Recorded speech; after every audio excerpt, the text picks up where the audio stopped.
নমস্কাৰ। আমি নৰ্থ ইষ্টৰ এটা বিশেষ সাক্ষাৎকাৰ চিৰিজ এইটো এটা।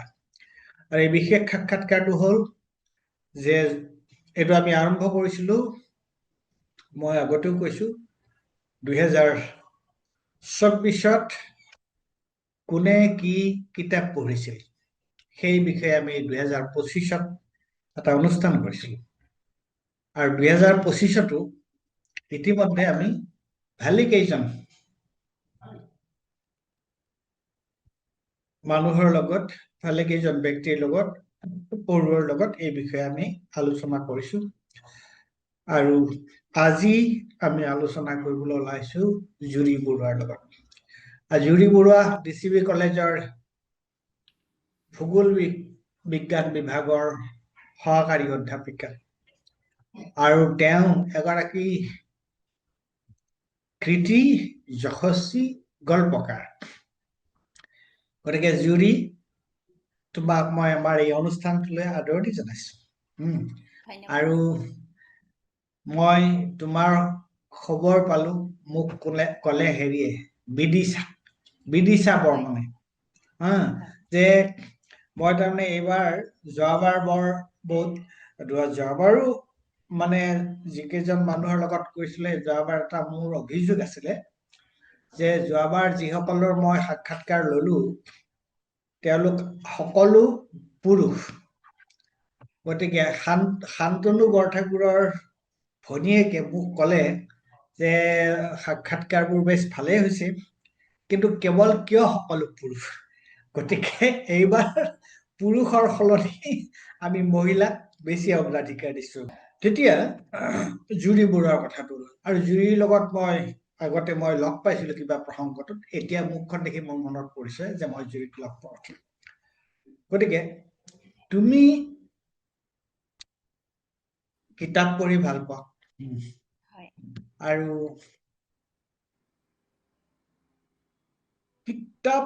কিতাপ তুমি কিয় পঢ়া? আৰু এইটো খুব এটা আৱেগিক ধৰণৰ প্ৰশ্ন হ'ব মোৰ কাৰণে, কাৰণ মই ভাবোঁ যে মোৰ শৈশৱৰে পৰা মোৰ ঘৰখনত এটা পৰিৱেশ আছিলে। মোৰ দেউতা মা এটা সময়ত তেওঁলোকে যথেষ্ট কিতাপ পঢ়িছিলে, আৰু মোৰ মনত পৰে আমাৰ ঘৰত শোৱাৰ আগতে অলপ 2-এটা পৃষ্ঠা পঢ়াটো মোৰ মা দেউতাৰ এটা দৈনন্দিন ৰুটিন আছিলে। এতিয়া সেইটো নোহোৱা হৈ গৈছে প্ৰায়, কিন্তু সেইটোৱে বোধ কৰোঁ আমাৰ ঘৰৰ আটাইকেইটা ল'ৰা ছোৱালীকে কিছু পৰিমাণে প্ৰভাৱিত কৰিছিলে, আৰু সেইকাৰণে আমি কিতাপলৈ আহিছিলোঁ। আৰু মই তোমাৰ দেউতাই কি কৰিছিলে? দেউতা আচলতে এসময়ত তেখেত এয়াৰফ'ৰ্চত তেখেতৰ চাকৰি আছিলে। তাৰ পাছত তেওঁ এতিয়া চাহ বাগানৰ কৰ্মচাৰী হিচাপে তেখেতে চাকৰিৰ পৰা অৱসৰ গ্ৰহণ কৰিছে। দেউতাৰ কিতাপৰ লগত সম্পৰ্ক আগৰ পৰা আছিলে। আৰু মা এগৰাকী স্কুলৰ তেখেত শিক্ষয়িত্ৰী আছিলে, তেখেতেও ৰিটায়াৰ হৈছে। তেখেত ছাবজেক্ট টিচাৰ আছিলে কেমেষ্ট্ৰি। তেওঁ স্কুলৰ শিক্ষয়িত্ৰী আছিলে হায়াৰ ছেকেণ্ডেৰী। গতিকে সেই সূত্ৰে তেওঁলোকৰ হয়তো পঢ়া শুনাৰ লগত তেওঁলোক জড়িত আছিলে, আৰু ময়ো তেওঁলোকৰ পৰাই কিছু পৰিমাণে অনুপ্ৰেৰণা পাইছিলোঁ। আৰু কিছু ঘৰখনত এটা পঢ়াৰ পৰিৱেশ আছিলে। আছিলে আমাৰ ঘৰত আগৰে পৰা সেই আলোচনী আৰু মানে নতুন কিতাপ পঢ়াৰ, বিশেষকৈ ধৰি লওক ভৱেন শইকীয়া ছাৰৰ কিতাপ বা হোমেন বৰগোহাঞিৰ কিতাপ আমি বহুত কম বয়সতে পঢ়িবলৈ আৰম্ভ কৰিছিলোঁ, যিবোৰ হয়তো সেই বয়সত পঢ়াৰ মানে প্ৰয়োজন নাছিলে। আৰু মই নিজকে খুব ভাগ্যৱান বুলি সেই কথাটো ভাবোঁ যে আমি এই টেকন'লজিৰ দুনিয়াখনত, অৰ্থাৎ মোবাইল ফোনটো সেই সময়ত আমাৰ হাতলৈ অহা নাছিলে, মই যি সময়ৰ কথা কৈছোঁ। আৰু তেতিয়া মানে গৰমৰ বন্ধ কটাবলৈ বা আজৰি পৰত সময়টো কটাবলৈ কিতাপৰ বাহিৰে অন্য কোনো বিকল্প নাছিলে, ৰেডিঅ' বা কিতাপ শুনাৰ বাহিৰে। গতিকে সেই সূত্ৰে হয়তো কিতাপ পঢ়াৰ এটা আনন্দ কেনেকুৱা হয় সেইটোৰ সৈতে আমি জড়িত হৈছিলোঁ, আৰু সেইটোৱে আমাক যথেষ্ট সেই সময়ত আমি উপলব্ধি নকৰিলেও পাছৰ পৰ্যায়ত মই ভাবোঁ যে আমাৰ মনোজগতখন বিস্তৃত কৰাত কিতাপৰ এটা সাংঘাতিক ভূমিকা আছে। আৰু আমি যিবোৰ মানে অসমীয়া মাধ্যমৰ স্কুলত পঢ়িছিলোঁ, চৰকাৰী স্কুলত পঢ়িছিলোঁ, গতিকে তাত এনেকুৱা কিছুমান শিক্ষক শিক্ষয়িত্ৰী আমি লগ পাইছিলোঁ যে কিতাপ পঢ়াৰ প্ৰতি বা বাহিৰা কিতাপ পঢ়াৰ যিটো মানে ধাউতি, সেই ধাউতি থকা ল'ৰা ছোৱালীবোৰকো যথেষ্ট গুৰুত্ব দিছিলে। মোৰ মনত পৰে আমাৰ শেষৰ ক্লাছটো কৰিবলৈ যেতিয়া মই নাজিৰা গাৰ্লছ হায়াৰ ছেকেণ্ডেৰীত পঢ়া, গতিকে শেষৰ ক্লাছটো কৰিবলৈ যেতিয়া আমাৰ মানে একেবাৰে মন নাছিলে, আমাৰ শেষৰ ক্লাছৰ টিচাৰবিলাকে আমাক এই ধৰণৰ কিতাপ সম্পৰ্কীয় কিছুমান অভিজ্ঞতাৰ বিষয়ে ক'বলৈ দিছিলে, যেনেকৈ কি পঢ়িলা শেহতীয়াকৈ সেই সম্পৰ্কে ক'বলৈ দিছিলে। আৰু সেইটো সময়ত বিশেষকৈ যিবোৰ ল'ৰা ছোৱালীয়ে বাহিৰা কিতাপ পঢ়িছিলে তেওঁলোকৰ কাৰণে সেই ক্লাছটো বিশেষকৈ মোৰ কাৰণে বহুত গুৰুত্বপূৰ্ণ আছিলে, কাৰণ আমি সেই ক্লাছটোতে বেছি গুৰুত্ব পাইছিলোঁ শিক্ষক শিক্ষয়িত্ৰীৰ পৰা। গতিকে বোধ কৰোঁ এতিয়া পিছলৈ উভতি চালে মই ভাবোঁ যে কিতাপ পঢ়াৰ সেই ধাউতিটো তেনেকৈ আহিলে। আৰু শেষৰ পৰ্যায়ত এটা ঘৰৰ আৰু এটা স্কুলৰ। হয় হয়। আৰু মই তাৰপিছত তোমাৰ মই যেতিয়া স্কুলত পঢ়ি আছিলো, যিখন স্কুলত পঢ়িছিলো, তেতিয়াতো আমাৰ এইটো অসমীয়া মাধ্যমৰ স্কুল আছিল। তাততো আৰু ইংৰাজী আমি পঢ়িছিলো বিষয় হিচাপে, কিন্তু ইংৰাজী ভাষাৰ ইমান দখল নাছিলে আমাৰ তেতিয়া। স্কুল এই গৰমৰ বন্ধ যেতিয়া হয়, গৰমৰ বন্ধ ঠিক হোৱাৰ এবাৰ মোৰ মনত আছে স্পষ্ট, এই স্কুলৰ লাইব্ৰেৰীত খুব ডাঙৰ ধুনীয়া পকা বান্ধা মানে পিক্সা মানে তোমাৰ একচুৱেলি এনচাইক্লোপিডিয়াৰ দৰে। আৰু আমাৰ প্ৰিন্সিপাল বংকিম চন্দ্ৰ শৰ্মা বংকিম শৰ্মা ছাৰে মানে সেই কিতাপখন লাইব্ৰেৰীৰ পৰা আনি মোক মাতি তেওঁ সেই কিতাপখন দিছে যে তই গৰমৰ বন্ধত এই কিতাপখন পঢ়িবি। এতিয়া ইংৰাজী ভাষাটো মই বুজি নাপাওঁ ইমান ভালকে, মই সৰু, কিন্তু সেই কিতাপখন যে মই গোটেই গৰমৰ বন্ধটো সেই কিতাপখন মই লাৰি চাৰি চাই তাৰ ছবি টেক্সটো অলপ পঢ়িবলৈ চাই, সেইটো মোৰ মনত জীৱনত মই সেইটো কেতিয়াও আৰু পাহৰি নাযাওঁ, এই কথাটো পাহৰি নাযাওঁ। গতিকে স্কুল আৰু ঘৰৰ যিটো পৰিৱেশ সেইটো অত্যন্ত গুৰুত্বপূৰ্ণ কথা। আমাৰ ঘৰত তোমাৰ মানে মা আচলতে প্ৰথমতে প্ৰাইমেৰী স্কুলৰ শিক্ষক হিচাপে তেওঁ জইন কৰিছিলে এখন স্কুলত, তাৰ পৰা তেওঁ ঘৰুৱা অসুবিধাৰ কাৰণে তেওঁ বাদ দিলে স্কুলৰ চাকৰিটো। আৰু দেউতাটো বেলেগ ধৰণৰ এটা এক্সাইজ ডিপাৰ্টমেণ্টত চাকৰি কৰিছিল। কিন্তু আচৰিত কথা, মই আমাৰ ঘৰত বাংলা নভেল মই পাইছিলো, পুৰণা বাংলা নভেল। তাৰপিছত তোমাৰ বুকাৰ ৱাশ্বিংটনৰ আত্মজীৱনী, আগফালে পিছফালে পাত নাই, তেনেকুৱা কিতাপ মই পাইছো। এতিয়া ক'ৰ পৰা কেনেকুৱাকে সেইবিলাক কিতাপেই পিছত মই ঘৰত এই কিতাপ যে দেখিছিলো তেতিয়াই আছিলে, সেইবোৰ কিতাপ নাম্বাৰ কৰি পেলাই নম্বৰ দি মই এটা সৰু লাইব্ৰেৰী কৰিছিলো ঘৰতে, ঘৰুৱা লাইব্ৰেৰী। আৰু ককাৰ নামত সেই লাইব্ৰেৰীটো মই কৰিছিলো, ককাৰ নামত মই লাইব্ৰেৰীটো কৰিছিলো এইটো। গতিকে সৰুতে তোমাৰ ফুটি কৰি বা কিবা কৰি কৰা কথাটোৱে কিতাপৰ প্ৰতি যিটো আগ্ৰহ জন্মাই সেইটো বৰ বেলেগ ধৰণৰ কথা। এতিয়া তুমি যিবোৰ কিতাপ চাইডত ৰাখিছা সেই কিতাপবিলাক অলপ এনেকুৱা কৰি দিব নোৱাৰে নেকি? আচলতে ইয়াৰ সকলোবিলাকৰ কথা মই আজি নকওঁ। এই স্পাইনবোৰ দেখা কৰি, স্পাইন বঢ়িয়া, স্পাইন বাছ বঢ়িয়া হ'ব। এতিয়া স্পাইনবোৰ দেখিলে মানুহে কিতাপবোৰ ধৰিব পাৰে নহয়। এতিয়া যোৱা বছৰত তুমি যিবোৰ পঢ়া কিতাপ আৰু সেই কিতাপৰ পৰা কেইখনমান কিতাপৰ বিষয়ে তুমি তোমাৰ পঠন অভিজ্ঞতা সম্পৰ্কে, কোনখন কিতাপ কিয় পঢ়িলা, কি ভাল পালা, কি বেয়া পালা? যোৱা বছৰ আচলতে বহুকেইখন কিতাপ পঢ়া হ'ল, মানে কিছুমান খুব খৰকৈ, কিছুমান অলপ গৱেষণাৰ কামতো, কিছুমান পঢ়ি ভাল লগাৰ কাৰণে। তাৰ ভিতৰত মই কেইখনমানৰ কথা ক'বলৈ ওলাইছোঁ। এখন হৈছে অৰুণা ৰয় দ্য পাৰ্চনেল ইজ পলিটিকেল, মই পঢ়িছো এইখন। হয় হয়। আৰু এইখন কিতাপৰ কভাৰটো দেখি মোৰ আচলতে প্ৰথম চকু গৈছিলে। অৰুণা ৰয়ৰ কথা যদিও আগতে পঢ়িছোঁ মই, বা আগতে তেওঁৰ ইণ্টাৰভিউ চাইছোঁ, আৰু অলপমান ফেমিনিষ্ট পাৰ্চপেক্টিভত তেখেতে নিজৰ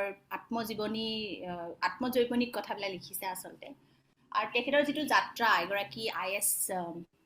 IASৰ পৰা এগৰাকী ছ'চিয়েল এক্টিভিষ্টলৈ, আৰু কেনেকৈ তেওঁৰ এই যাত্ৰাটোত ভাৰতীয় গণতন্ত্ৰক তেওঁ কেনেকৈ ধৰি ৰাখিছে, এই সম্পৰ্কে খুব কিছুমান গুৰুত্বপূৰ্ণ কথা তেওঁ উপস্থাপন কৰিছে খুব সহজ ভাষাত, পঢ়িবলৈও খুব সহজ, এদিনতে পঢ়ি শেষ কৰিব পৰা এখন কিতাপ।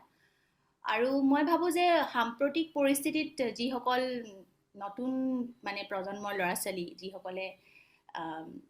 মানে সমাজৰ হকে বা ৰাজনৈতিক ক্ষেত্ৰত তেওঁলোকৰ কৰিবলগীয়া বহু কিবা কিবি আছে বুলি তেওঁলোকে ভাবে আৰু ওলাই আহে, তেওঁলোকৰ কাৰণে এখন খুব এখন গুৰুত্বপূৰ্ণ কিতাপ। কেনেকৈ ছ'চিয়েল ৱৰ্ক কৰিব পাৰি আৰু ছ'চিয়েল ৱৰ্ক কৰিবলৈ গ'লে যে কি কি বিষয়ত নিজৰ কিছু স্পষ্টতা লাগে, নিজৰ এটা স্থিতি লাগে, আৰু তাৰোপৰি যে মানুহৰ মাজত কাম কৰিবলৈ যোৱাৰ এটা বেলেগ ধৰণৰ আনন্দ আছে, তাৰ লগতে প্ৰত্যাহ্বানো আছে, সেই সকলোবোৰ কথা সামৰি তেওঁ এই কিতাপখন লিখিছে। তেওঁৰ ব্যক্তিগত অভিজ্ঞতা, কিন্তু কিতাপখনৰ নামটোৰ পৰাই ধৰিব পাৰিছে আপুনি বা সকলোৱে ধৰিব পাৰিব যে personal is political. Personal is political যে আৰু অৰুণা ৰয় যেতিয়া UPA2ত right to information, right to work, এই যিবোৰ প্ৰশ্ন, বিশেষকৈ ৰাইট টু ইনফৰমেশ্যনৰ প্ৰশ্নটোত অৰুণা ৰায়, নিখিল ৰয় বৰ বেলেগ ধৰণৰ কণ্ট্ৰিবিউশ্যন আছে। আৰু তেওঁলোকে গৈ কেনেকুৱাকে কি ধৰণে তেওঁলোকে এই যে সাধাৰণ মানুহৰ জীৱন জীৱিকাৰ প্ৰশ্নটোৰ লগত তেওঁ কেনেকে জড়িত হৈ পৰিছিল, সেইবোৰ কথা অতি প্ৰাঞ্জলভাৱে তেওঁ লিখিছে। আৰু তেখেতে এইবোৰ এই বিষয়বস্তুটো নিছে য'ত প্ৰান্তীয় ক্ষমতাহীন মানুহৰ ওচৰত গৈ কাম কৰিবলৈ হ'লে কেনেকুৱা ধৰণৰ এটা মানে ভূমিকা লাগিব, যেতিয়া বিশেষকৈ কাৰণ তেওঁ যিটো পজিশ্যনৰ পৰা বা তেওঁ যিটো ষ্টেটাছৰ পৰা গৈছে, মানে এগৰাকী IAS অফিচাৰ, তেওঁ প্ৰিভিলেজ পজিশ্যনৰ পৰা গৈছে। প্ৰিভিলেজ পজিশ্যনৰ পৰা যোৱাৰ পাছত যেতিয়া প্ৰান্তীয় মানুহখিনিৰ মাজত বা মাৰ্জিনেলাইজ ছেকশ্যনৰ মাজত সোমাই পৰা যায়, তেতিয়া বহুত বস্তু আকৌ তেওঁ প্ৰিভিলেজ ষ্টেটাছটোৰ পৰাই চাবলৈ প্ৰথমতে আৰম্ভ কৰে। গতিকে সেইটো যেতিয়া নোহোৱা কৰাৰ যিটো চেষ্টা, মানে মোৰ কাৰণে এগৰাকী পাঠক হিচাপে সেইটো খুব আমোদজনক যে ধৰি লওক আজি অৰুণা ৰয় যদি IAS হিচাপে গ'লহেঁতেন এখন গাঁৱলৈ, তেওঁ যিটো ৰেছপন্স পালেহেঁতেন, কিন্তু তেওঁ যেতিয়া এগৰাকী সাধাৰণ মহিলা হিচাপে গৈছে, তেওঁৰ পোৱা সেইখিনি সময়ত তেওঁ পোৱা ৰেছপন্সখিনি যথেষ্ট গুৰুত্বপূৰ্ণভাৱে তেখেতে দাঙি ধৰিছে যে আমি সাধাৰণতে সেই প্ৰিভিলেজ ছেকশ্যনৰ পৰা যেতিয়া মানুহক চাবলৈ যত্ন কৰোঁ, তেতিয়া কিছুমান আমাৰ বেৰিয়াৰ আহি পৰে, কিছুমান বাধা আহি পৰে। গতিকে সেই বাধাবোৰ আমি কেনেকৈ নোহোৱা কৰিব পাৰোঁ আৰু সেইবোৰক নেওচি আমি কেনেকৈ মানুহৰ মাজলৈ যাব পাৰোঁ, সেই কথাখিনি তেওঁ খুব ভালকৈ দাঙি ধৰিছে। আৰু বেউৰা গাঁৱৰ তেওঁ যিটো অভিজ্ঞতা, ভাৰতবৰ্ষৰ অত্যন্ত এখন দৰিদ্ৰ গাঁও, তাত গৈ কাম কৰা, বিশেষকৈ দলিত গাঁও, তাত কাষ্টৰ ইছ্যু আছে, গতিকে তেনেকুৱা এটা মানে ৰাজস্থানৰ একেবাৰে ভিতৰুৱা গাঁও, আৰু তাত ইমানেই দৰিদ্ৰ যে তেখেতে তাত ঘটনা এটাৰ কথা উল্লেখ কৰিছে য'ত আমি দেখিবলৈ পাওঁ যে তেওঁলোকে যেতিয়া যি সময়ত ৰান্ধে, অৰ্থাৎ ছ'চিয়েল ৱৰ্কাৰখিনিয়ে তেওঁলোকৰ অফিচটোত যিটো সময়ত ৰন্ধা বঢ়া কৰে, তেতিয়া সেই সময়ত এজনী ছোৱালী খুব প্ৰায়ে তেওঁলোকৰ তালৈ আহে আৰু এনেই আহি ৰৈ থাকে। তাৰ শেষৰ ফালে তেওঁলোকে গম পালে যে আচলতে ছোৱালীজনী ঘৰত একো খোৱাৰ উপাদান নাই, গতিকে সেই সময়ছোৱাত যিহেতু তেওঁলোকে ৰন্ধা বঢ়া কৰে, গতিকে সেইখিনি সময়তে আহে। সেই পৰিস্থিতিত যে তেওঁলোকে নিজে নাখায় আনক খাবলৈ দিছে, এই ধৰণৰ যিবোৰ মানে পঢ়ি গ'লে আচলতে এনেকুৱা লাগে যে এনেকুৱা স্তৰলৈ নামি গৈ মানুহে কেনেকৈ সামাজিকভাৱে মানে একত্ৰিত হ'ব পাৰে মানুহৰ মাজত, আৰু সেইটো বোধ কৰোঁ প্ৰিভিলেজ মানুহখিনিৰ কাৰণে এটা ডাঙৰ এটা মানে বিলাসিতা নিচিনা এটা বিষয়। কিন্তু ভিতৰলৈ সোমালে, কিতাপখনৰ ভিতৰলৈ সোমালে অনুভৱ কৰা যায় যে এক্টিভিষ্ট বুলি কওঁতে আমি বিশেষকৈ আমাৰ নিচিনা দেশত, ভাৰতৰ নিচিনা ইমান এখন জনবহুল দেশত এক্টিভিষ্ট হোৱাটো, বিশেষকৈ আজি ডিজিটেল দুনিয়াৰ যিটো এক্টিভিজিম আৰু মানুহৰ মাজত কাম কৰাৰ এক্টিভিজিমৰ মাজৰ যিটো পাৰ্থক্য, সেইটো অৰুণা ৰয়ে বৰ সাংঘাতিক ধৰণেৰে দাঙি ধৰিছে। যদিও এইবোৰ আমাৰ কাৰণে মানে পঢ়ি যাওঁতে খুব ভাল লগা, মই ভাবোঁ যে প্ৰত্যেক মানুহৰ কাৰণে এইটো এটা মানে সহজ এটা পথ নহয়, কিন্তু তাৰ পাছতো তেখেতে এই যিটো মানে শ্লোগান পাৰ্চনেল ইজ পলিটিকেল, যিটো দ্বিতীয় নাৰীবাদী ধাৰাৰ শ্লোগান আছিলে, যে আমাৰ ব্যক্তিগত সকলোবোৰ কথাই আচলতে বহু পৰিমাণে ৰাজনৈতিক বাতাবৰণৰ দ্বাৰা প্ৰভাৱান্বিত হয়, ৰাজনৈতিক সিদ্ধান্তবিলাকৰ দ্বাৰা প্ৰভাৱান্বিত হয়। মই কৈছিলো যে পাৰ্চনেল আৰু পলিটিকেল, আচলতে এজন মানুহে যেতিয়া তাৰ যে ছ'চিয়েল এক্টিভিটিজ পলিটিকেল এক্টিভিজিমেই কৰে, যিয়ে নকৰে, তেওঁৰ যদি পাৰ্চনেল লাইফৰ লগত তাৰ কোনো সম্পৰ্ক নাথাকে, তেতিয়াহ'লে সেইটো দুইটা সম্পূৰ্ণ বিচ্ছিন্ন হ'ব ন। মই ব্যক্তিগতভাৱে এটা বেলেগ মানুহ আৰু মোৰ ছ'চিয়েল এক্টিভিজিম এটা বেলেগ, এইটোতো হ'ব নোৱাৰে। আমি আৰু এতিয়ালৈকে যিমানবোৰ উম, আমি গান্ধীৰ অট'বায়োগ্ৰাফি যেতিয়া পঢ়ো আমি কি পাওঁ তাত এক্সেক্টলি কেনেকে নিজৰ লগত এটা সংঘৰ্ষ গতিকে অৰুণাৰায়ৰ এইটো আৰু সেই কথাটো সেইকাৰণে এই তুমি এটা কথা খুব ভালকে কৈছা যে আচলতে তাৰ যিটো কিতাপখনৰ যিটো কাভাৰ আৰু তাৰ যিটো টাইটেল ইটছ ভেৰি ইণ্টাৰেষ্টিং হয় এতিয়া সেইখন তাৰ পিছত এইখন কিতাপৰ বিষয়ে তাৰ পিছৰ কিতাপখন কোনখন তাৰ কাৰণ পিছৰ আমাৰ কিতাপখন সময়ো আমাৰতো oh my বহুত God, সময় নাই আমি তাৰ পিছৰ কিতাপখন এখন M S Swaminathan this is a ah, very interesting book এই কিতাপখনৰ ওপৰত বহুত চৰ্চাও হৈ আছে শেহতীয়াকে আৰু মই যিহেতু এখন কিতাপ I don't have this book but I must get a copy of this book it is very interesting definitely আপুনি পঢ়িব এইটো অৱশ্যে স্বামীনাথনৰ ওপৰত বহুত কিতাপ ইতিমধ্যে আছে কিন্তু এইখন কিতাপত এইখন তেওঁৰ অলপমান আত্মজীৱনীৰ নিচিনা তেওঁ নিজে লিখা নহয় এইখন লিখিছে প্ৰিয়ম্বদা জয়কুমাৰে নাই আৰু এইখন কিতাপ ইয়াত তোমাৰ এই কিতাপখনৰ বিষয়ে বহুত আলোচনা মই শুনিছো আৰু এইখন হয় এখন হয় বিখ্যাত আলোচনা কিতাপ আৰু আপুনি মন কৰিব মই পঢ়ি যাওঁতে বহুত মানে মই বহুত ষ্টিকি নোটছো লগাই থৈছো মানে পঢ়ি মোৰ ইমান ভাল লাগিলে কিছুমান বস্তু এই যে আৰু গোটেই জাষ্ট হয় এই যে তুমি তাত সেইবিলাক লগাইছা হয় হয় এইবোৰ কিয় লগাইছা কেতিয়াবা কি হয় কিছুমান বিশেষ মানে কিতাপ পঢ়িলে তাত কিছুমান বিশেষ কথাৰ কাৰণে ৰৈ যাব লগা হয় যিবোৰ আকৌ পঢ়িব মন যায় আকৌ মানে বিভিন্ন কথাত বা কেতিয়াবা কি হয় কিছুমান নভেল পঢ়িলে এনেকুৱা হয় যে এনেকুৱা এটা শাৰী ইয়াত আছিলে কিন্তু এনেধৰণৰ কিতাপ পঢ়িলে কি ইয়াত কিছুমান তথ্যও থাকে আৰু একে সময়তে কিছুমান বস্তু এনেকুৱা থাকে যে আকৌ এবাৰ পঢ়ি চাওঁ নেকি সেই লাইন কেইটা এই ধৰণৰ কাৰণে লগোৱা হয় অৱশ্যে মই দুটা পাৰ্পজত ষ্টিকি নোটছ লগাইছো এটাটো হৈছে যে মই মোৰ শ্ৰেণী কোঠাটো গ্ৰীণ ৰিভলিউশ্যন পঢ়াওঁ আমাৰ চিলেবাছত থাকে আৰু মই খুব ভাল পাওঁ গ্ৰীণ ৰিভলিউশ্যনৰ সেই মানে আটাইকেইটা ৰিভলিউশ্যন আমি পঢ়িব লাগে গ্ৰীণ পিংক হোৱাইট এই গোটেইকেইটা সেইটো এটা কথা আৰু দুই নম্বৰ কথা হৈছে স্বামীনাথনৰ বিষয়ে মই আগতে পঢ়িছো যদিও তেওঁ কিতাপ আকাৰে পঢ়া নাই এই কিতাপখনত যিটো মোৰ ভাল লগা মানে ভাল লগা কথা সেইটো হৈছে যে মই স্বামীনাথনক আজিলৈকে চাইণ্টিষ্ট বুলিয়ে ভাবি আছিলোঁ কিন্তু কিতাপখন পঢ়ি মোৰ অনুভৱ হ'ল তেখেত আচলতে এজন ঘূৰ গান্ধীবাদী ফিলচফাৰ আছিলে যিটো মোৰ কাৰণে এটা নতুন মানে আৱিষ্কাৰ আৰু স্বামীনাথন লগতে আৰু সেই সময়ত যিসকল বিজ্ঞানী আছিলে বা যিসকল ভাৰতীয় নেতা আছিলে তেওঁলোকৰ বাবে ইণ্ডিয়া এটা প্ৰজেক্ট টাইপৰ এটা মানে এটা প্ৰজেক্ট আছিলে বুলি ক'ব পাৰো এটা প্ৰকল্প ধৰণৰ কথা আছিলে যে তেওঁলোকে ইণ্ডিয়াখনক কেনেকে মানে আগবঢ়াই লৈ যাব বিচাৰে ইয়াত কিছুমান তেনেকুৱা আপোনাৰ দ্ৰষ্টব্য আছে ফৰ এক্সাম্পল ইয়াতে যদি আমি চাওঁ তেতিয়া দেখিবলৈ পাম যে History often remembers those who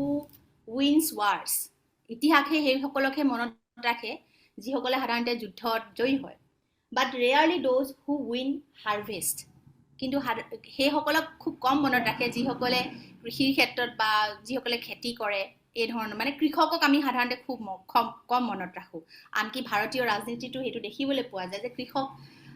আচলতে এটা পৰ্যায়লৈকে তেওঁলোকৰ স্থান থাকে এজ এ ভোটাৰ কিন্তু তাৰপিছত কৃষকৰ সৈতে জড়িত বিষয়বস্তুবিলাক আমি সাধাৰণতে খুব অৱহেলা কৰাৰ নিচিনা অনুভৱ হয় সেয়া আঁচনিৰ ক্ষেত্ৰতে পলিচিৰ ক্ষেত্ৰতে হওক বা অন্য সিদ্ধান্ত গ্ৰহণ বা ডাঙৰ বৃহত্তৰ স্তৰত ৰাজনৈতিক সিদ্ধান্ত গ্ৰহণৰ ক্ষেত্ৰতে হওক গতিকে ইয়াত আমি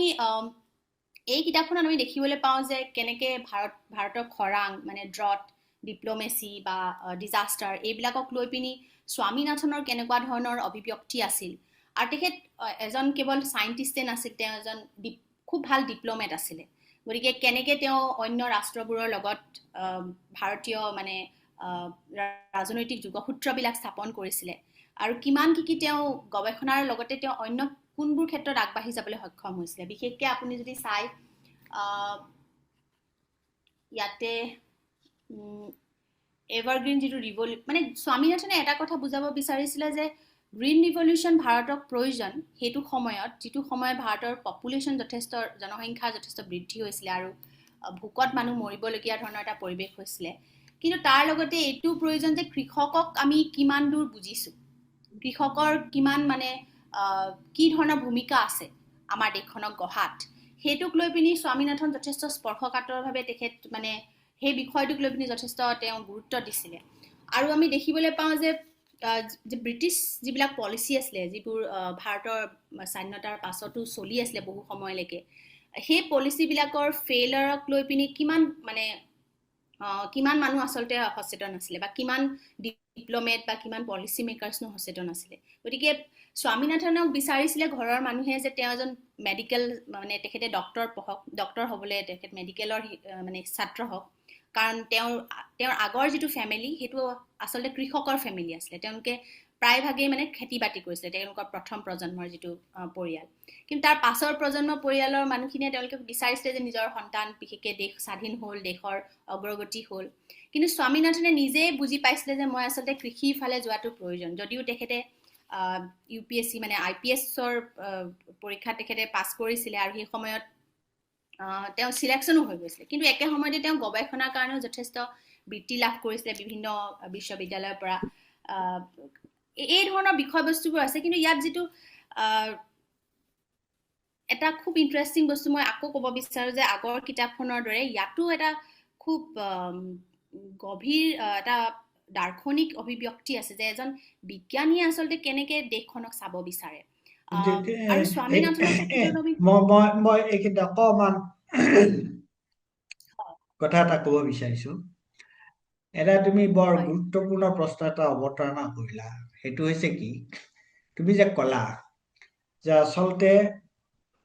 স্বাধীনতাৰ পিছত তেওঁলোকে যে এটা প্ৰজেক্ট যে কেনেকুৱাকে তেওঁলোকে দেশ স্বাধীন হৈছে তাৰপিছত এই স্বাধীন দেশখনত কোনটো ক্ষেত্ৰত কি ধৰণে কাম কৰা উচিত বা কি ধৰণৰ পদক্ষেপ লোৱা উচিত গতিকে এজন মানুহে যেতিয়া জীৱনটোত যিটো কাম কৰে সেই কামটোক যেতিয়া এনেকুৱা গুৰুত্ব সহকাৰে লয় যে এইটো আচলতে তেওঁৰ যিটো ক্ষেত্ৰত তেওঁৰ দক্ষতা আছে আৰু সেই ক্ষেত্ৰত তোমাৰ তাৰ প্ৰত্যাহ্বানবোৰ কি যিটো তুমি ধৰা আমি ইংৰাজীত ক'লে যিটো প্ৰজেক্ট বুলি কওঁ আৰু অসমীয়াত আমি কৈছো যে প্ৰকল্প মানে আচলতে তেওঁ গোটেই বস্তুটো কেনেকুৱাকে তেওঁ দেখিছে আৰু তাত তেওঁৰ ভূমিকাটো কি আছে আৰু তেওঁ কি কৰিব বিচাৰিছে বৰ মানে গুৰুত্বপূৰ্ণ কথা হ'ল যে তেওঁৰ কথা অলপতে মই পঢ়ি থকা এখন কিতাপ হ'ল তোমাৰ এখন হৈছে তোমাৰ মাধৱ গেডগিলৰ তেওঁৰ আত্মজীৱনী walk up to the hills বুলি তেওঁৰ যিখন আত্মজীৱনী তাত মাধৱ গেডগিলৰ মাধৱ গেডগিলে খুব সন্মান কৰা ব্যক্তি এজন আছিল স্বামীনাথন গতিকে তুমি তোমাৰ এই যে ধৰা তুমি তাত ষ্টিকাৰ লগাই থৈ দিছা য়েলো ষ্টিকাৰ লগাই থৈ দিছা কিতাপখনত আৰু কিতাপখন পঢ়োতে তুমি যে কৈছা যে আচলতে মানুহজনে তেওঁ এজন চাইণ্টিষ্ট কিন্তু তেওঁ যে এজন গান্ধী দৰ্শনৰ দ্বাৰা তেওঁ কেনেকে মানে প্ৰভাৱিত হৈছিল আৰু বিশেষকৈ তেওঁৰ যিটো জীৱনৰ যিটো জীৱনাদৰ্শ তেওঁৰ যিটো আৰু তেওঁৰ যিটো কৰ্মক্ষেত্ৰ এই দুইটা কেনেকুৱাকে একলগ হৈ গৈছিল আৰু এতিয়া তুমি এগৰাকী পঢ়ুৱৈ হিচাপে তুমি যেতিয়া এই কিতাপখন পঢ়ি আছা তুমি সেইটো অৱলোকন কৰি থকা নাই জানো নিশ্চয় নিশ্চিতভাৱে আৰু মানে বহু সময়ত মই এইটো কথাই ক'ব বিচাৰিছিলোঁ যে আগৰ কিতাপখনৰ লগত ইয়াৰ এটা সংযোগ কেনেকুৱা ধৰণৰ যে স্বামীনাথনেও নাৰীবাদী যিটো দৃষ্টিভংগী তেখেতৰ আছিলে বুলি কিতাপখনত ধৰা পৰিছে এইকাৰণে ধৰা পৰিছে কাৰণ তেখেতে পাছৰ পৰ্যায়ত দেখিছে যে আচলতে ধান খেতিৰ লগত জড়িত এটা মানে মেজৰিটি ছেকশ্যন হৈছে উইমেন মহিলা গতিকে মহিলাৰ কাৰণে কেনেকুৱা ধৰণে আমি কৃষিৰ ক্ষেত্ৰত কেনেকুৱা ধৰণৰ অগ্ৰগতি আনিব পাৰোঁ এই ক্ষেত্ৰত এই কিতাপখনত উল্লেখো আছে যে women's in rice farming system কনফাৰেন্সবিলাক তেওঁলোকে কেনেকৈ অৰ্গেনাইজ কৰিছিলে উইমেনৰ কাৰণে কি ধৰণৰ প্ৰাধান্য থাকিব লাগে সেই সম্পৰ্কে তেওঁলোকে কি ধৰণৰ ব্যৱস্থা লৈছিলে আৰু বহুখিনি কথা যিবোৰ আমি হয়তো কিতাপখন পঢ়িলে বেছি ভালকৈ গম পাম। এই কিতাপখনৰ সম্পৰ্কত লেখিকাগৰাকী এটা ইণ্টাৰভিউ আই থিংক ফ্ৰণ্টলাইনত প্ৰকাশ পাইছিলে, বৰ ইণ্টাৰেষ্টিং ইণ্টাৰভিউটো আপুনি যদি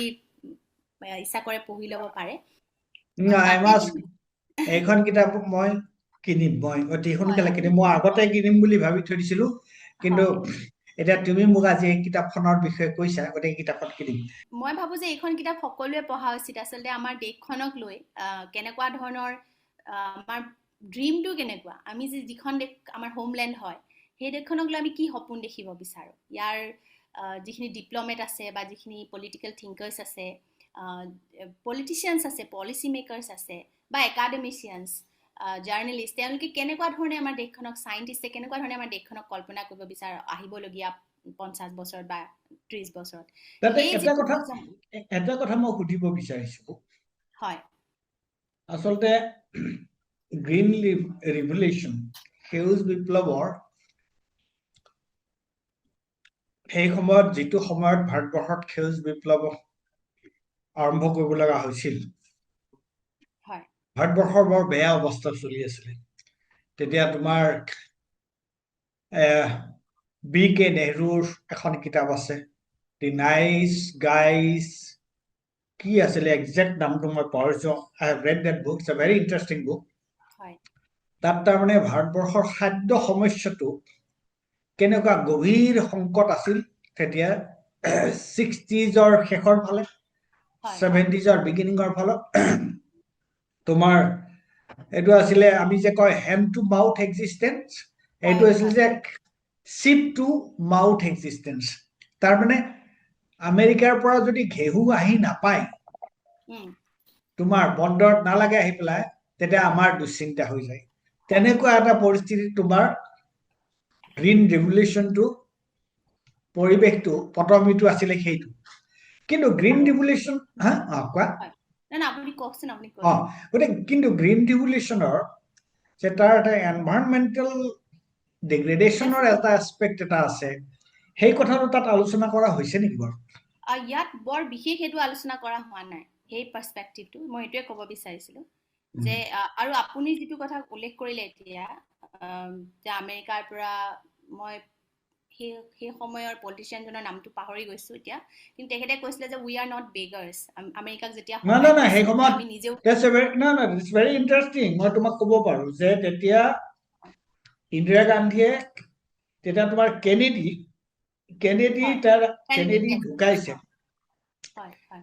ঢুকাইছে, তাৰ পিছত কেনেডিৰ যিজন ভাইচ প্ৰেচিডেণ্ট আছিলে তেওঁ প্ৰেচিডেণ্ট হৈছে, আৰু তেতিয়া ইন্দিৰা গান্ধী তোমাৰ তালৈ গৈছে, আমেৰিকাত গৈছে, আৰু B K Nehru, he was ambassador to US। তেতিয়া ইন্দিৰা গান্ধীয়ে কেনেকে নিগচিয়েট কৰিছে? ইন্দিৰা গান্ধীয়ে কিন্তু, yes, she had gone there, তেওঁ কিন্তু তোমাৰ হেৰি হৈ যোৱা নাই, মূৰ নত কৰা নাই, তেওঁ ইকুৱেল টাৰ্মছ অফ। এইটো কথা কিতাপখনতো অলপ কিছু পৰিমাণে উল্লেখ আছে যে স্বামীনাথন এগৰাকী ডিপ্ল'মেট হিচাপে প্ৰায় কেইজন মানে প্ৰাইম মিনিষ্টাৰৰ লগতে, সেই সময়ৰ মানে প্ৰায় কেইজন প্ৰাইম মিনিষ্টাৰৰ লগতে তেখেতৰ এটা ওচৰ সম্পৰ্ক আছিলে। কিন্তু আটাইতকৈ বেছি ওচৰ সম্পৰ্ক ইন্দিৰা গান্ধীৰ লগত আছিলে বুলি কিতাপখনতো উল্লেখ আছে, যে ইন্দিৰা গান্ধীৰ যিটো ভিজন সেইটোক লৈ পিনি তেওঁ যথেষ্ট মানে চিৰিয়াছ আছিলে। কিন্তু কিতাপখনৰ এইটো এটা মানে লিমিটেশ্যন বা সীমাবদ্ধতা যে ইয়াত গ্ৰীণ ৰিভলিউশ্যনৰ যিটো ইম্পেক্ট, মানে পাঞ্জাৱ হাৰিয়ানাত যিটো তাৰ ইম্পেক্ট পৰিলে, সেইটো লাগিলে আমাৰ কীটনাশক বা কেমিকেল মানে ফাৰ্টিলাইজাৰক লৈ হওক, বা পিছৰ পৰ্যায়ত আমি দেখিবলৈ পাওঁ যে যিটো ইকনমিক ক্লাছৰ মাজত, যিটো কৃষকৰে ইকনমিক ক্লাছৰ মাজত যিটো ডিফাৰেঞ্চ আহিলে, ধনী কৃষক আৰু দুখীয়া কৃষকৰ মাজৰ যিটো ডিফাৰেঞ্চ, সেই ডিফাৰেঞ্চটোৱে কেনেকৈ আমাৰ সমাজৰ এটা মানে ইকনমিক ক্লাছৰ মাজতো এটা পাৰ্থক্য আনিবলৈ সক্ষম হ'ল, সেই বস্তুবিলাক ইয়াত তেনেকৈ ক্ৰিটিকেলি মানে আলোচনা কৰা হোৱা নাই। কিন্তু যিহেতু লেখিকা এগৰাকী ইতিহাসবিদ, তেখেতে কিছুমান তেনেকুৱা নেৰেটিভ ব্যৱহাৰ কৰিছে, আৰু পাৰ্চনেল ষ্টৰিবিলাক যিবোৰ হয়তো বেলেগ কিতাপত ইমান বেছি পৰিমাণে উল্লেখ নাই, সেইবোৰ এই কিতাপখনলৈ আহিছে। কিন্তু যে তোমাৰ আমাৰ যিটো খাদ্য সংকটৰ পটভূমিত হয় সেই কথাটো সেইটো এটা অত্যন্ত গুৰুত্বপূৰ্ণ কথা গুৰুত্বপূৰ্ণ কথা কাৰণ সেই ঠিক আছে সময়ত সেইটো এটা ডাঙৰ সমস্যা আছিলে আমাৰ উম, দেশৰ কাৰণে উম। আৰু তাৰ পিছৰ কিতাপখন নে আৰু এইখন কিতাপৰ বিষয়ে আমাৰ আলোচনা আৰু কৰিবলৈ এইখন কিবা আছে কিতাপৰ বিষয়ে আৰু এটা কথা ক'ব পাৰি যে এইখন স্বামীনাথনক যদি আমি চাওঁ তেতিয়াহ'লে অকল মানে তেওঁ ভাৰতৰ খাদ্য সমস্যাক লৈ পিনিয়ে যে তেওঁ মানে সেই সমস্যাৰ সমাধান কৰিছে তেনেকুৱা নহয় আনকি আমাৰ ওচৰ চুবুৰীয়া বহুত দেশৰ খাদ্য সমস্যাৰ সমাধানৰ কাৰণে তেখেতৰ যথেষ্ট ভূমিকা আছে সেইটো ক্ষেত্ৰত আমি গোটেই মানে সাউথ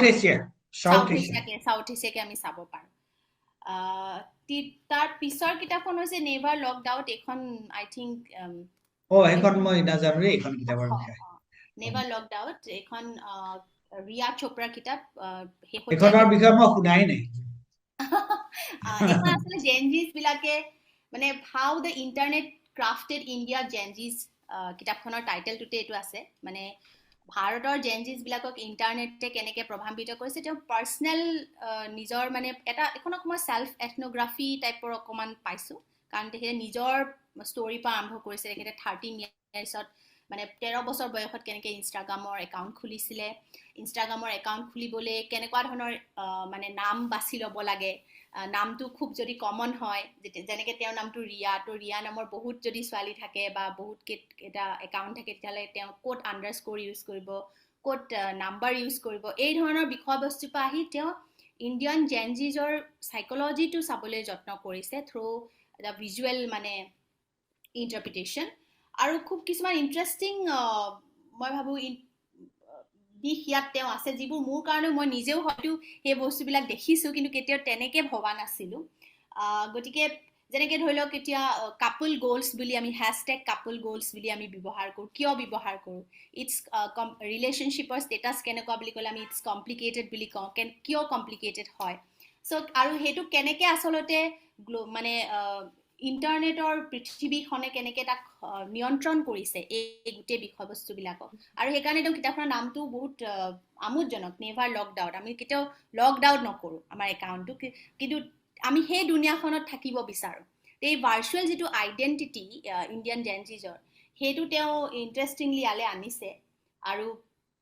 এই ধৰণৰ বিষয়বস্তুবিলাক মই নাজানো আপোনালোকে কিমান দেখিছে কিন্তু ডেফিনেটলি ছ'চিয়েল মিডিয়াত সেইটো দেখিব যে ফেচবুকত কেনেকুৱা ধৰণৰ বিষয়বোৰ জনপ্ৰিয় হয় বা শেহতীয়াকৈ ফেচবুকৰ যিটো স্থিতি সেইটো কেনেকুৱা ধৰণৰ ইনষ্টাগ্ৰামৰ কেনেকুৱা ধৰণৰ আমি কোনবোৰ কথা হেছটেগ দি ক'ব বিচাৰোঁ কোনবোৰ কথা আৰু সকলো যে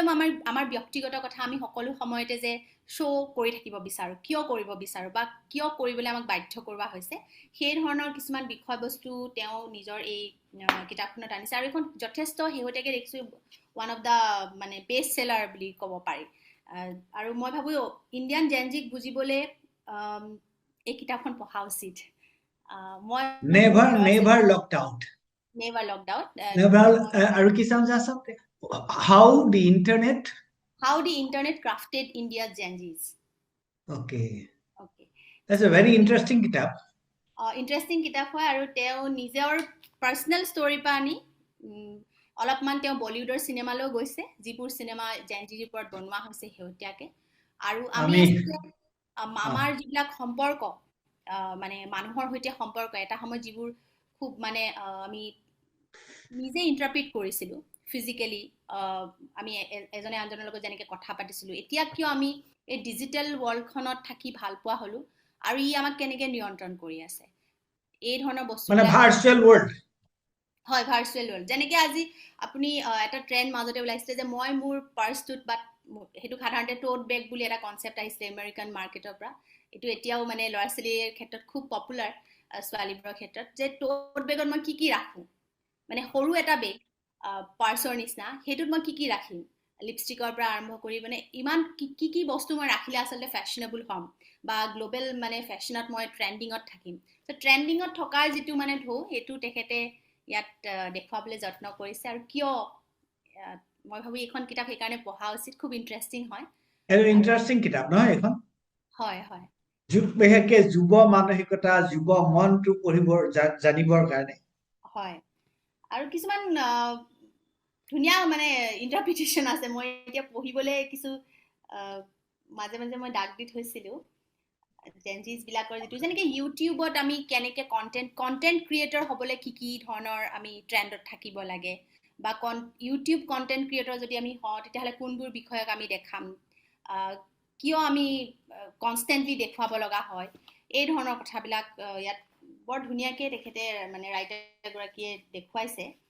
আৰু এই কিতাপখনৰ আৰু এটা ইণ্টাৰেষ্টিং কথা হৈছে যে কিতাপখনৰ পাব্লিচিটি ৰাইটাৰে যিটো ষ্টাইলত কৰিছে, আপুনি অনলাইন যদি চাইট দেখিবলৈ পাব, পাব্লিচিটিটো খুব ইণ্টাৰেষ্টিং হয়। যে কিতাপ এখন পাব্লিচিটি কৰাটো কিমান প্ৰয়োজন মানে, আৰু কেনেকুৱা ধৰণে প্ৰয়োজন, বিশেষকৈ আজি ডিজিটেল দুনিয়াত প্ৰমোট কেনেকে কৰিছে, কেনেকে হয়। আৰু তাৰপিছত তাৰপাছত মই ভাবো এইখন কিতাপো পঢ়ি চাব পাৰে। মই অকল পলিটিক্সৰ কথাই নপঢ়ো জনাবলৈ। এইখন কিতাপৰ নামখন মই নামটো ধৰিব পৰা নাই। এইখন এলিফ শ্বেফাকৰ the 40 Rules of Love। 40 Rules of Love। No, it's a very interesting thing কি তুমি মানে বেলেগ কিতাপ, হয়, বেলেগ অৰুণা ৰায়ৰ পৰা তোমাৰ স্বামীনাথন, তাৰপিছত তোমাৰ জেনজি আৰু এইখন ন, এই কিতাপখনৰ কথা কোৱা। এইখন কিতাপ আচলতে এইখন এখন নভেল হয়, কিন্তু নভেলখনৰ ভিতৰতো এখন নভেল আছে। ইয়াৰ যিটো মেইন কেৰেক্টাৰ, তেওঁ মানে 40 এজ মানৰ এগৰাকী মহিলা, আৰু মহিলাগৰাকীৰ তিনিটা টিনেজ ল'ৰা ছোৱালী আছে। তেওঁৰ হাজবেণ্ডৰ পৰা তেখেতে বৰ বিশেষ মানে এতিয়া আৰু গুৰুত্ব পোৱা নাই। তেখেতৰ হাজবেণ্ডৰো কোনোবা মানে বেলেগৰ লগত এফেয়াৰ আছে, এনেকুৱা ধৰণৰ এটা কাহিনী আছে ইয়াতে। কিন্তু কাহিনীটো সেইটো নহয়। কাহিনীটো হৈছে যে তেওঁ নিজৰ দৈনন্দিন জীৱনৰ ব্যস্ততাৰ পৰা বাচিবলৈ তেখেতে এটা পাব্লিকেশ্যন কোম্পানীত তেখেতে এটা জব লৈছে, মানে তেওঁ তাত কৰ্মৰত হৈছে। আৰু তাত তেওঁ কি চাব লাগে যে যিবিলাক নভেল আহে সেই পাব্লিকেশ্যন কোম্পানীটোলৈ, তেওঁলোকৰ নভেলবিলাক পঢ়ি তাৰ মানে কিছু কণ্টেণ্ট বা কপি এডিটৰ টাইপৰ কাম এটা। তো তাত এখন তেওঁ নভেল পঢ়িবলৈ পায়, যিখন আচলতে চুফি পয়েট ৰুমি আৰু তেওঁৰ যিজন কম্পেনিয়ন আছিলে সেই সময়ৰ ছেমছ অফ টাব্ৰিজৰ মাজৰ এটা সম্পৰ্কৰ কাহিনী। আৰু সেইখন যিজন ৰাইটাৰে লিখিছে, সেই ৰাইটাৰজনৰ লগত এই মেইন যিটো কেৰেক্টাৰ, তেখেতৰ মানে কেৰেক্টাৰটো তেখেতৰ কেনেকুৱা ধৰণৰ সম্পৰ্ক হয়। গতিকে তাৰ পৰা মানে এইখন আচলতে এখন ফিলচফিকেল নভেল। বিশেষকৈ মোৰ কাৰণে এইকাৰণে ইণ্টাৰেষ্টিং যে ৰুমিও আহি গ'ল তালে। হয়, ৰুমি আৰু টাব্ৰিজৰ যিটো মানে তেওঁলোকৰ মাজৰ যিটো সম্পৰ্ক, বন্ধুত্ব, দুইজনে আচলতে সেই এটা সময়ৰ পাৰ্চিয়ান মানে 13th century পাৰ্চিয়ান পয়েট আছিলে। গতিকে তেওঁলোকৰ মাজৰ সম্পৰ্কটোৰ ওপৰত অন্য এখন নভেল আছে কিতাপখনৰ ভিতৰত, সেই নভেলখন এখেতে পঢ়ি থাকে। আৰু সেই নভেলখন যিজন ৰাইটাৰে লিখিছে, সেই ৰাইটাৰজনৰ লগত এখেতৰ এটা ইমেইলৰ জৰিয়তে কমিউনিকেশ্যন হয়। বৰ ইণ্টাৰেষ্টিং এটা কমিউনিকেশ্যন। নভেলৰ মাজৰ নভেল, কিতাপৰ মাজৰ কিতাপ। হয় হয়। আৰু বিশেষকৈ এইখন নভেলত মানে কেইটামান খুব 40 ৰুলছ আছে, মানে প্ৰেম কেনেকুৱা ধৰণৰ হয়, প্ৰেম কিমান স্পিৰিচুৱেল হয়, আৰু আমি আচলতে প্ৰেমক সঁচাকৈ বুজি পাওঁ নে নাপাওঁ। মই কেইটামান বস্তু স্ক্ৰীনশ্বট লৈ থৈছিলোঁ মোৰ মোবাইলত, কিতাপৰ পৰা পঢ়িবলৈ অসুবিধা হয় বুলি। তাৰে দুটামান ৰুল মই এনেই পঢ়ি আপোনাৰ সন্মুখত উপস্থাপন কৰিব বিচাৰিছোঁ। ৰুল নম্বৰ 38, এইটো কিতাপখনৰ ভিতৰে একোটা চেপ্টাৰত আছে। It is never too late to ask yourself, am I ready to change the life I am living? Am I ready to change within? Even if a single day in your life is the same as the day before, it surely is a pity. At every moment, and with each new breath, one should be renewed and renewed again. There is only one way to be born into a new life, to die before date. So এই ধৰণৰ কিছুমান খুব touchy line আছে। মই ভাবোঁ আপুনি যদি পঢ়ে বা বিশেষকৈ মোৰ এজৰ যিসকল আছে তেওঁলোকে এইখন পঢ়ি ভাল পাব পাৰে, ছোৱালীবোৰাকে। এটা মই তোমাক এটা কথা সুধো। হয়, এই যে তোমাৰ ধৰা এই কিতাপখনত তুমি এনেকে দাগ দি থৈ দিছা, তাৰপিছত তুমি মোক এতিয়া পঢ়ি শুনাইছা। ইয়াত তাৰমানে কিতাপ এখন পঢ়া যিটো কাম, সেইটো মই আগতেও কৈছো আৰু মই ক'ৰবাত লিখিছো এই কথাটো, যে দিছ ইজ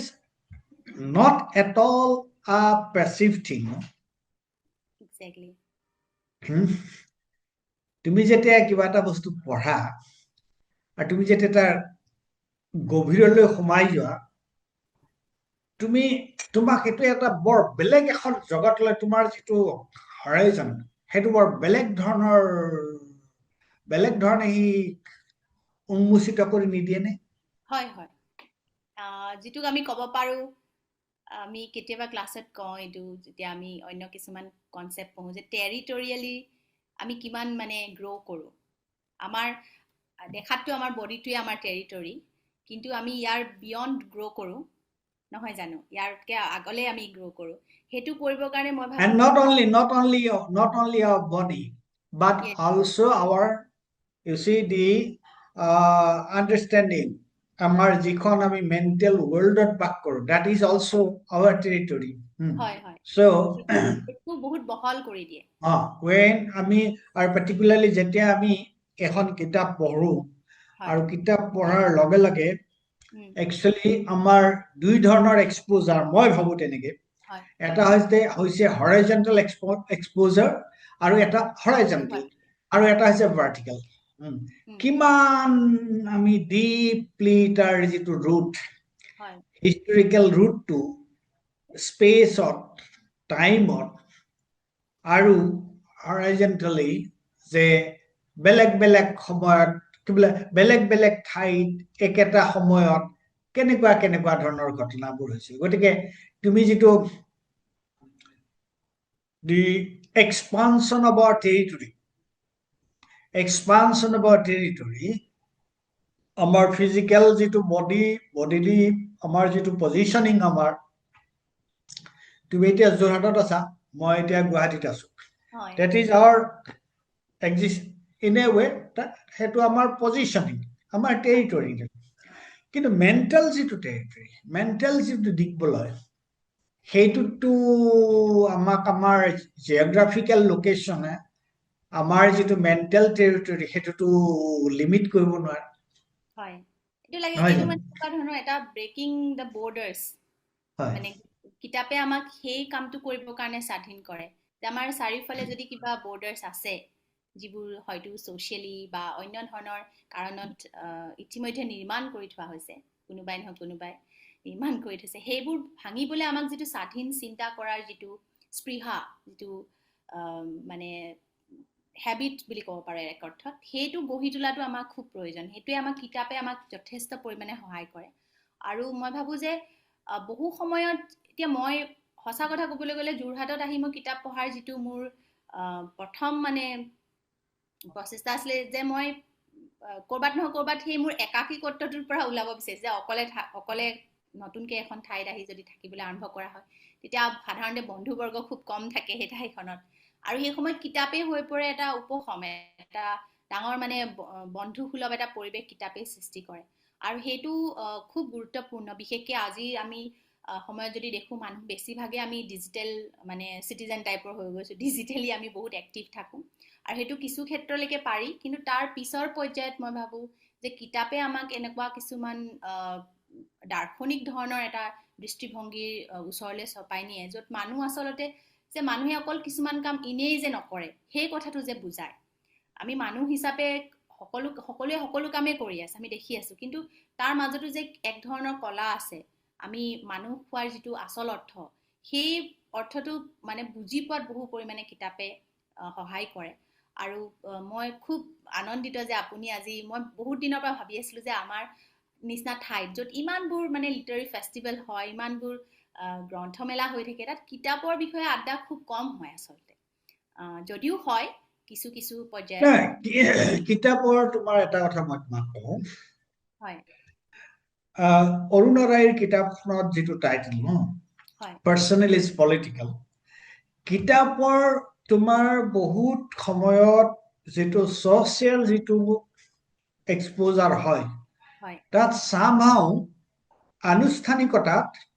তাৰ যিটো এচেঞ্চ তাৰ যিটো সাৰ সেইটো নোহোৱা হৈ যায় গম পাইছানে এতিয়া আজি কেৱল you and me no one is there যেতিয়া আমি এইটো তোমাৰ এয়াৰ কৰিম তেতিয়া many people will actually see it watch it তেওঁলোকে আমাৰ লগত এগ্ৰী কৰিব ডিছএগ্ৰী কৰিব সেইটো থাকিব কিন্তু ইয়াত আৰু মই এই বস্তুটো ডিছকাশ্যনটো এনেকৈ কৰিব বিচাৰো যে ইয়াৰ কোনো বাউণ্ডেৰী থাকিব ইয়াৰ কোনো ছেট অৰ্ডাৰ নাই তুমি এতিয়া আমি কথা পাতোতে তুমি গমেই পাইছা হা ইমান এটা আমি ফৰ্মেট কোনো ফৰ্মেট নাই কোনো ফৰ্মেট নাই উই শুড বি ভেৰি ফ্ৰী আৰু তুমি যেনেকে কৈছা যে আজি তুমি যোৰহাটত আছা যোৰহাটত তুমি ফিজিকেলি তুমি লিটল এলোন আৰু মই তোমাক দুটা অভিজ্ঞতাৰ কথা কওঁ মই অসম আন্দোলন যেতিয়া হৈছিল তোমালোক চাগে তেতিয়া বহুত সৰু আছিলা নাই জন্ম পাইছিলা নাই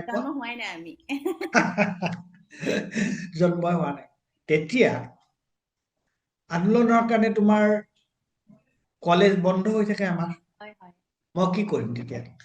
ঘৰলৈ গুচি গৈছো কটন হোষ্টেলত আছিলো গাঁৱলৈ গুচি গলো গৈ কি কৰিছিলো মই সপ্তাহত দুবাৰকৈ গুৱাহাটীলৈ আহিছিলো জিলা পুথিভঁৰালৰ পৰা কিতাপ নিবলৈ ইংৰাজী ভাষাৰ ইমান দক্ষতা নাছিল কিন্তু অসমীয়া ভাষাত থকা সেই সময়ত কিতাপ বিশেষকৈ সমালোচনামূলক কিতাপবোৰ পঢ়ি জিলা পুথিভঁৰালত যিমান আছিলে নহয় মই প্ৰায় আটাইবোৰেই পঢ়ি শেষ কৰিছিলো সেইটো হৈছে সেয়া এটা কনফাইন চিটুৱেশ্যন যেতিয়া আহিল ঠিক তেনেকে মই যেতিয়া দিল্লীলৈ গুচি গলো মই ইয়াততো এটা মোৰ ছ'চিয়েল লাইফ আছিলে দিল্লীত যেতিয়া মই নেশ্যনেল বুক ট্ৰাষ্টলৈ গুচি গলো তাৰপিছত স্কলাষ্টিকলৈ গুচি গলো অফিচত যোৱা সময়ত মই অফিচৰ কাম কৰো বাট দেন অন্য সময়ত মই কি কৰো মোৰ গোটেই পঢ়া শুনা কথাটো পঢ়াৰ লগত মোৰ যিটো আন্তৰিক সম্পৰ্ক কিতাপ পঢ়ি ভাল পোৱা যিটো মোৰ মূল কথা আৰু কিতাপৰ লগত জীৱনৰ যিটো সম্পৰ্ক সেইটো মোৰ আৰম্ভ হৈছিল তেনেকুৱা গতিকে এটা এক ধৰণৰ আইচলেশ্যন এটা সলিটাৰী মমেণ্ট সেইটো কিন্তু দৰকাৰ হয় এইটো ময়ো একমত আপোনাৰ লগত আৰু মই ভাবো যে মই বহু সময়ত মোৰ এনেকুৱা লাগে যে মানুহে যেতিয়া অকলশৰীয়া হয় মানুহে সাধাৰণতে ডিজিটেল পৃথিৱীখনলৈ যাব বিচাৰে কিন্তু আনকি মই নিজেও যে নাই যোৱা তেনেকৈ নকওঁ কাৰণ ময়ো এটা সময়ত ভাবিছিলোঁ যে ডিজিটেল পৃথিৱীখন বহুত বস্তু নতুন আছিলে গতিকে কৌতূহলো আছিলে আমি তেনেকেই সোমাই পৰিছিলোঁ কিন্তু শেহতীয়াকৈ মই উপলব্ধি কৰা কথাটো হৈছে যে মানুহে যেতিয়া নিজৰ লগত সময় কটাব বিচাৰে তেতিয়া কিতাপ এখনে আচলতে বহু সময়ত মানুহক নিজৰ পৃথিৱীখননো কেনেকুৱা বা আমি নিজেনো নিজক কিমান চিনি পাওঁ আমিতো নিজক চেলফিত বা আমাক গ্লাছত আমি আইনাত যেনেকৈ দেখোঁ তেনেকুৱা ঠিক আমি নহয় জানো আমাৰ ভিতৰখনত বহুত আৰু অন্য কিছুমান ঘটনা পৰিঘটনা চলি থাকে মানসিক জগতখনত সেই ঘটনা পৰিঘটনাসমূহৰ সৈতে মুখামুখি হ'বলৈ সেই একাকী সময়খিনিত আমাক কিতাপে বহু পৰিমাণে সহায় কৰে আৰু সেইবোৰ মই ভাবো সেইটো এটা বহু পৰিমাণে আমাক প্ৰয়োজন বিশেষকৈ আধুনিক মানুহক য'ত আমি ইমান বেছি মানুহৰ মাজত থাকিও বহু সময়ত অকলশৰীয়া ইমান বেছি সা সুবিধাৰ মাজত থাকিও ইমান টেকনলজিৰ মাজত থাকিও বহু সময়ত আমি এনেকুৱা অনুভৱ নহয় জানো আমাৰ we are connected but at the same time we are actually lonely we are disconnected সেইটো কথা এইখন কিতাপতো কোৱা হৈছে নেভাৰ লকড আউটত যে ইমান বেছি আমি টেকনলজিৰ ফালৰ পৰা বা ইমান অপচন আমাৰ জীৱনত চাৰিওফালে ইমান তথ্য ইমানবোৰ ইনফৰমেশ্যন যে আমি বহু পৰিমাণে ক'ৰবাত নহয় ক'ৰবাত বিভ্ৰান্ত আচলতে আৰু সেইটোৰ পৰা সেই বিভ্ৰান্তিৰ পৰা বাচিবলৈ আমাক বহু সময়ত কিতাপে সহায় কৰে আৰু যিহেতু মই এজন একাডেমিচিয়ানো গতিকে মোৰ কিতাপ পঢ়াটো মোৰ প্ৰফেশ্যনৰ লগত তুমি গম পাইছানে তুমি কথা গৈ থাকোতে তুমি কিছুমান বৰ গুৰুত্বপূৰ্ণ বাক্য তুমি কৈ গৈছা কিছুমান গুৰুত্বপূৰ্ণ প্ৰশ্ন তুমি অৱতাৰণা কৰি গৈছা তুমি প্ৰথমতে তোমাৰ প্ৰথম কিতাপখনৰ পৰা শেষৰ কিতাপখনলৈকে তাৰ মাজে মাজে কথা পাতি থকা আমাৰ প্ৰশ্নবোৰ যে কেনেকুৱাকে ই আচলতে আমাৰ বেৰিয়াৰ ব্ৰেক কৰি দিয়ে টেৰিটৰি তোমাৰ এক্সপাণ্ড কৰি দিয়ে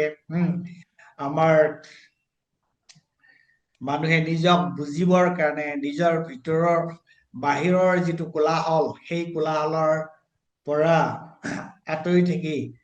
নিজক জানিবলৈ নিজৰ জগতখন জানিবৰ কাৰণে কিয় কিতাপে কেনেকুৱাকে সহায় কৰে আমাৰ স্বাধীনতা আন্দোলনৰ পিছৰ যিসকল ব্যক্তি মই মাধৱ গেডগিলৰ কথা কৈছো তুমি